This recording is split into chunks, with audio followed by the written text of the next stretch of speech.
Hello tout le monde, j'espère que vous allez bien. Je suis ravie de vous retrouver aujourd'hui dans cette nouvelle vidéo. Vous avez peut-être remarqué qu'il n'y a pas eu de vidéo la semaine dernière. J'ai plus du tout envie d'être dans la démarche, tourner une vidéo pour la tourner. Je suis un peu en pleine remise en question pour ne rien vous cacher au niveau de YouTube. Ma motivation commence un petit peu à baisser parce que je me rends compte que ça fait de nombreuses années maintenant que je suis sur YouTube et que là je commence à stagner.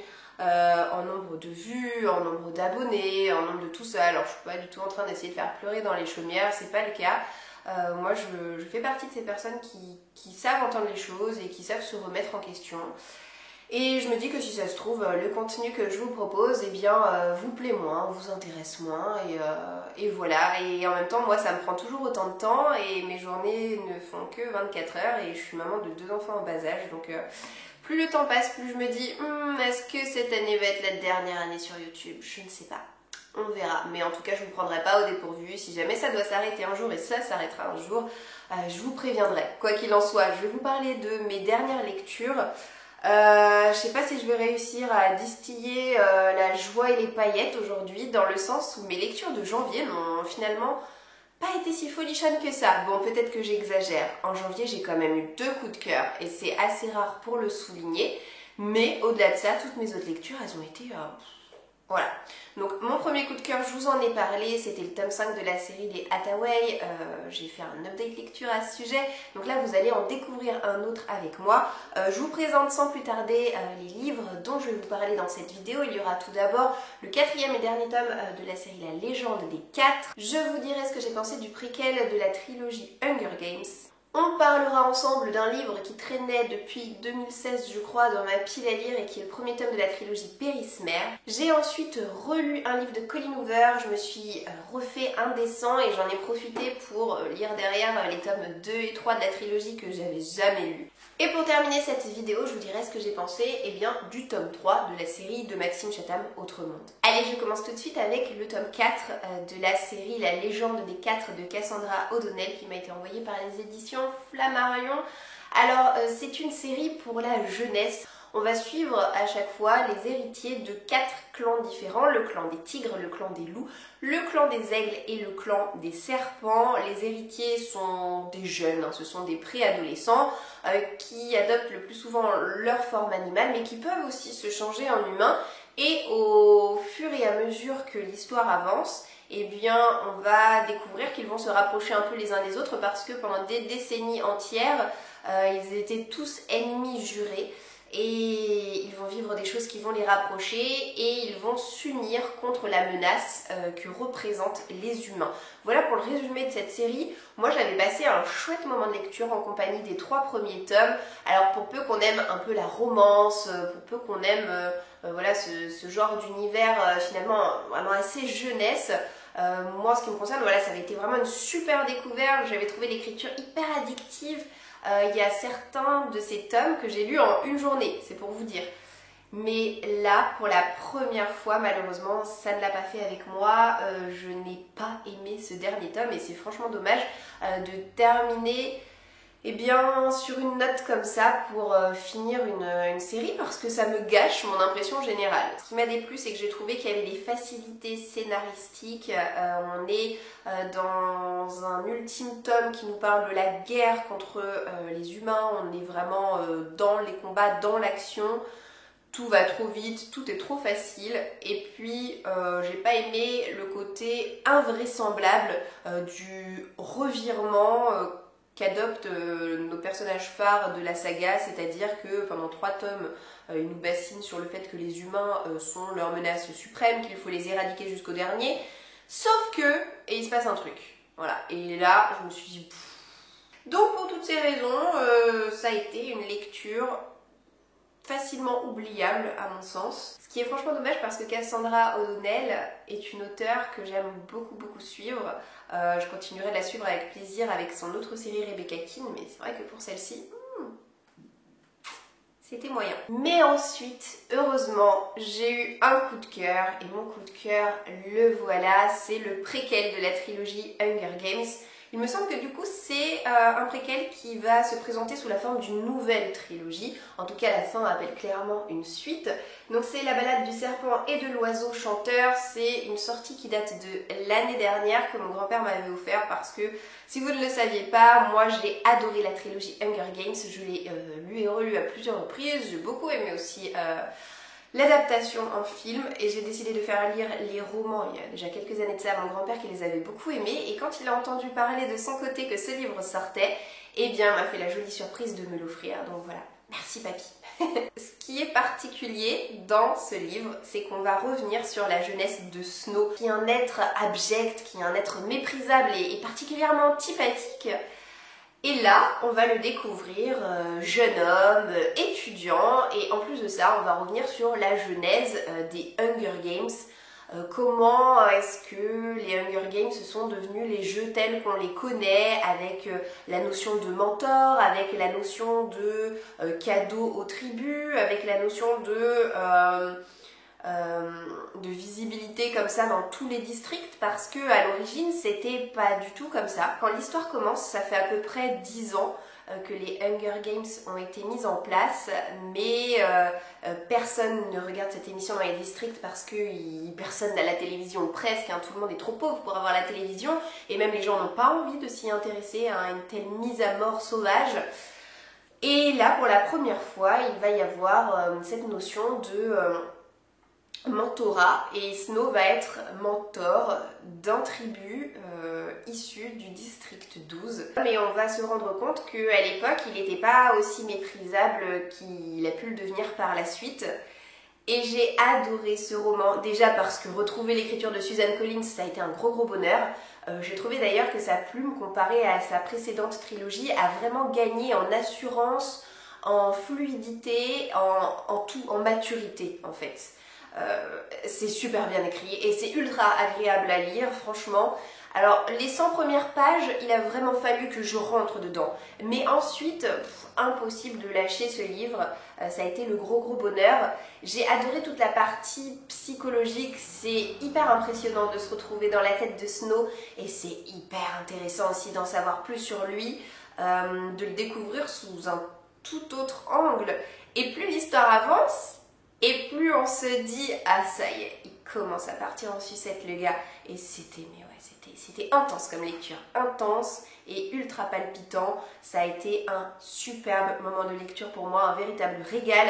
Si vous avez adoré la trilogie Hunger Games, vous ne pourrez que être convaincu par ce préquel. Bon, autant vous dire qu'après une telle lecture, fallait être capable de passer derrière, hein. Donc malheureusement le livre que j'ai lu par la suite en a fait les frais.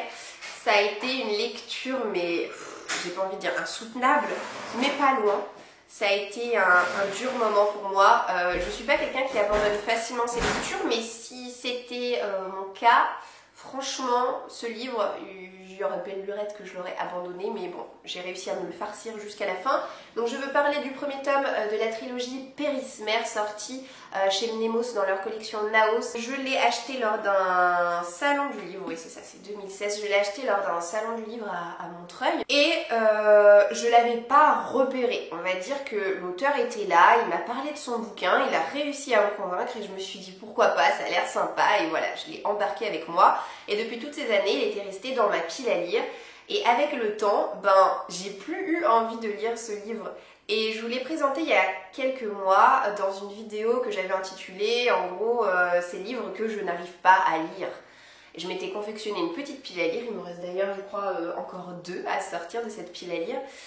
Et je vous avais donné comme raison le fait que l'envie de la lecture m'était passée, mais que je n'arrivais pas à m'en débarrasser pour autant parce que ça me gênait quelque part. J'avais rencontré l'auteur, il m'avait parlé de son bouquin, et voilà, je m'étais dit il faudrait quand même que je le lise. Bah ça y est, je l'ai lu, et je pense que j'aurais pu m'abstenir, et clairement je me procurerai pas la suite, et concrètement ce livre ne restera pas dans mes bibliothèques. C'est de la fantaisie, c'est vraiment un genre littéraire qui me parle au plus profond de moi. J'aime tellement les univers imaginaires, mais là ça l'a pas fait, ça l'a pas du tout fait. Ça commence de manière assez classique avec plusieurs enfants qui sont élevés dans un monastère et qui ont des pouvoirs particuliers. Il y en a un qui arrive à soigner les autres, il y en a un autre qui a une force colossale pour son âge. Et le monastère va un jour être attaqué par des créatures de cauchemar, des noctères. Et les enfants vont devoir prendre la fuite, sauver leur vie, etc.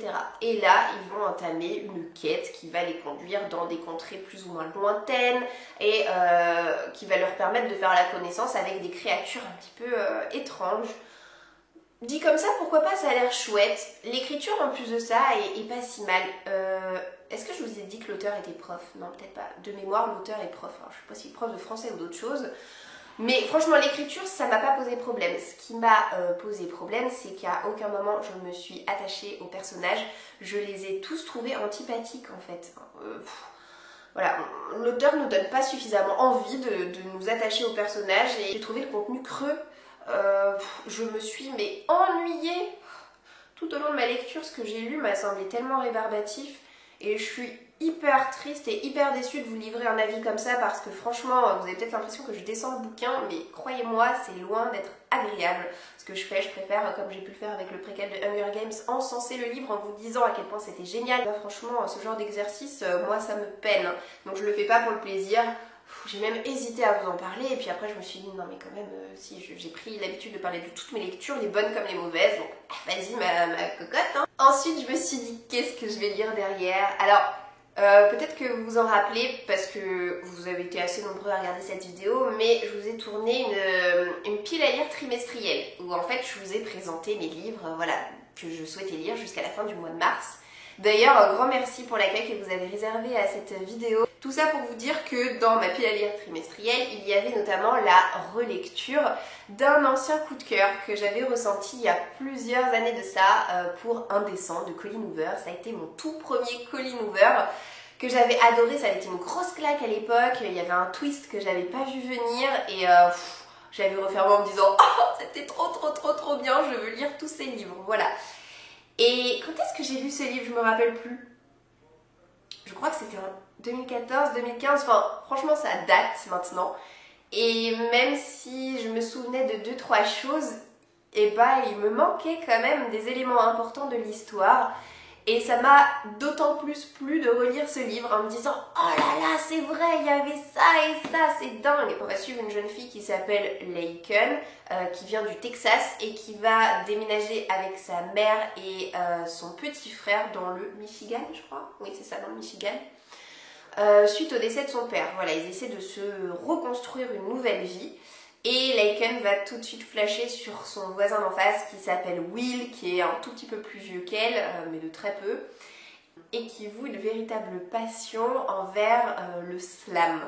Donc le slam, vous savez, c'est cette espèce de poésie qui est plus ou moins déclamée à voix haute, à voix très forte, un peu chantonnée d'ailleurs. C'est un petit peu le fil rouge de toute cette trilogie. Je vous avais déjà donné mes impressions de lecture lorsque j'ai lu ce livre, donc je ne peux que vous renvoyer à mes anciennes vidéos, mais en tout cas j'avais vraiment adoré ce livre à l'époque et j'ai adoré retrouver cet univers et ces personnages et je me suis dit allez, je vais lire la suite, mais de manière assez rapide derrière, pour être encore eh bien, dans le mood, pour rester dans l'ambiance. Donc je me suis fait Incandescent, j'ai lu un autre livre derrière, et après je me suis fait Éblouissant.